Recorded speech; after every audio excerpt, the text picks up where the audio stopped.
بسم اللہ الرحمن الرحیم۔ علامہ مجلسی علیہ الرحمہ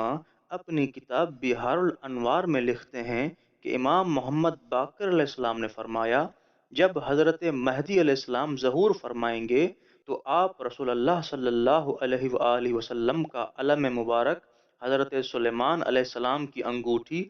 حجر حضرت موسیٰ علیہ السلام اور ان کے عصا کو ظاہر کریں گے اور اپنے ساتھیوں میں اعلان کرا دیں گے کہ کوئی شخص اپنے ساتھ بطور زاد راہ کھانے پینے کی چیزیں اور سواری کے جانوروں کا چارہ نہ لے کر چلے۔ یہ سن کر آپ کے ساتھی کہیں گے، معلوم ہوتا ہے کہ یہ ہمیں اور ہماری سواری کے جانوروں کو بھوکا پیاسا مار ڈالنا چاہتے ہیں۔ مگر جب آپ پہل ہی منزل پر قیام فرمائیں گے تو حجر موسیٰ علیہ السلام پر عصا سے ضرب لگائیں گے تو اس میں سے کھانا پانی اور سواریوں کا چارہ ابل پڑے گا اور یہ لوگ اور ان کے جانور کھائیں گے اور پئیں گے۔